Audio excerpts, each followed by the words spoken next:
माझे नाव भगवान रेहान आहे आणि मी इयत्ता 9वीत शिकतो. आज मराठी भाषा गौरव दिन आहे.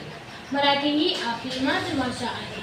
ती केवळ संवादाची साधन नाही, तर आपल्या संस्कृतीची, इतिहासाची आणि परंपरेची ओळख आहे. मराठी भाषेला समृद्ध साहित्य परंपरा लाभली आहे. मराठी भाषेचा उगम प्राकृत भाषामधून झाला आहे. सुमारे 1000 वर्षापूर्वी मराठी भाषेचा विकास झाला. यादव काळात मराठीला विशेष महत्त्व प्राप्त झाले. मराठी भाषेला अनेक समृद्ध बोली आहेत, जसे की अहिराणी, वऱ्हाडी, मालवणी, कोकणी आणि दख्खनी. महाराष्ट्र राज्यात सुमारे 8 ते 10 कोटी लोक मराठी भाषा बोलतात. मराठी ही भारताची प्रमुख भाषांपैकी एक आहे. आजच्या आधुनिक युगात इंग्रजी आणि इतर भाषांचे प्रभाव वाढत आहे. अनेक ठिकाणी मराठीचा वापर कमी होऊन चालला आहे. ही गोष्ट चिंतेची आहे.